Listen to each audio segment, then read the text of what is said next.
Hello అండి అందరికీ. సొరకాయ తినడం వలన మూత్రంలో మంట, అలాగే యూరినరీ ఇన్ఫెక్షన్స్ రాకుండా చేస్తుంది. అలాగే ఈ సొరకాయ మనకి డైజెస్టివ్ సిస్టమ్ అనేది ఇంప్రూవ్ అవ్వడానికి చాలా హెల్ప్ అవుతుంది. ఎన్నో బెనిఫిట్స్ ఉన్న ఈ సొరకాయతో సాఫ్ట్ చపాతీలు ఎలా చేసుకోవాలో ఈ వీడియోలో చూపిస్తున్నాను. తప్పకుండా ట్రై చేసి ఎలా అనిపించిందో కామెంట్ చేయడం మాత్రం అస్సలు మర్చిపోవద్దు. ముందుగా సొరకాయను తురుముకోవడం కోసం పెద్ద సైజు రంధ్రాలు ఉన్న గ్రేటర్ని తీసుకొని సొరకాయని ఇలాగ తురుముకుంటున్నాను.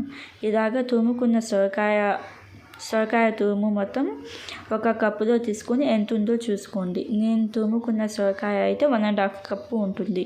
ఈ 1.5 కప్పు సొరకాయ తురుములో salt 1 spoon, red chilli 1 spoon, సన్నగా కట్ చేసిన కొత్తిమీర, ధనియాల పొడి 1 స్పూన్, పసుపు 1 స్పూన్, గరం మసాలా 1/2 స్పూన్, అలాగే నిమ్మ చెక్కను కట్ చేసుకొని నిమ్మరసం పిండుకోండి. మీ దగ్గర నిమ్మ చెక్క లేకపోతే చాట్ మసాలా, ఆమ్చూర్ పౌడర్ అయినా వేసుకోవచ్చు. అలాగే వాము 1/2 స్పూన్ని చేతితో బాగా నలిపి వేసుకోండి. సోంపు 1 స్పూన్, సోంపు లేకపోతే సోంపు పౌడర్ ఉంటే 1 స్పూన్ వేసుకోండి, టేస్ట్ బాగుంటుంది. కసూరి మేతి 2 స్పూన్లు తీసుకొని చేతితో బాగా నలిపి వేసుకోండి.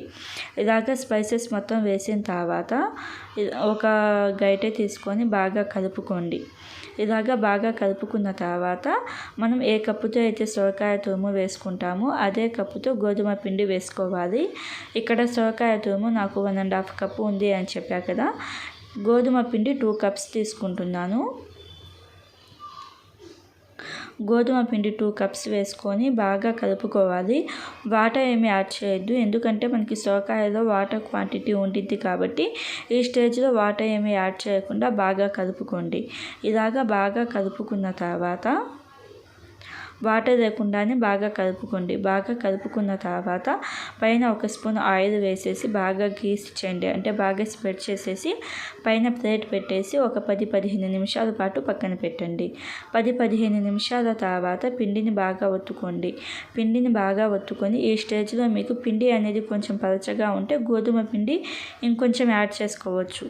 ఇంకొంచెం యాడ్ చేసుకొని పిండి అనేది మనం చపాతీ పిండిలాగా రెడీ చేసుకోవాలి. పిండి అనేది ఒక 2-3 నిమిషాల పాటు బాగా ఒత్తుకున్న తర్వాత మీడియం సైజ్ బాల్స్ లాగా చేసుకోవాలి. ఇలాగ మీడియం సైజ్ బాల్స్ లాగా చేసుకున్నాం కదా.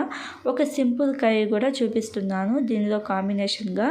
ముందుగా కడాయిలో 2 స్పూన్లు ఆయిల్, అలాగే సన్నగా కట్ చేసిన ఉల్లిపాయలు వేసుకొని మీడియం ఫ్లేమ్లో కుక్ చేసుకోండి. మనం చపాతీలు కుక్ చేసేలోపు ఈ కర్రీ అనేది రెడీ అవుతుంది. ఇలాగా మీడియం సైజ్ బాల్స్ లాగా చేసుకున్నాం కదా. ఒక 30 సెకండ్స్ బాగా ఒత్తుకోండి పిండిని. ఇలాగ పిండిని బాగా ఒత్తుకున్న తర్వాత కొంచెం గోధుమ పిండి చల్లుకుంటూ మనం నార్మల్గా చపాతీలు అయితే ఎలాగ ఒత్తుకుంటామో అలాగ ఒత్తుకోవాలి.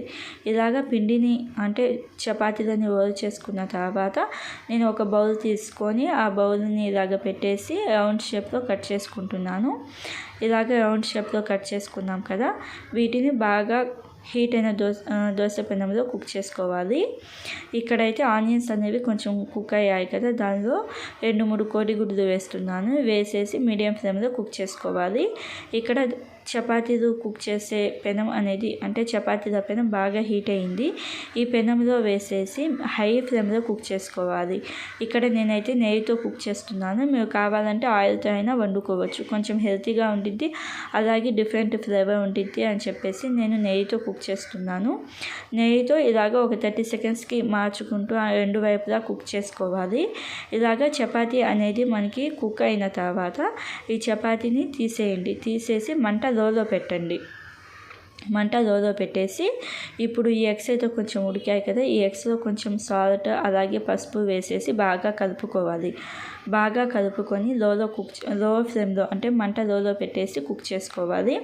ఇది కుక్ అవుతూ ఉంటుంది కదా.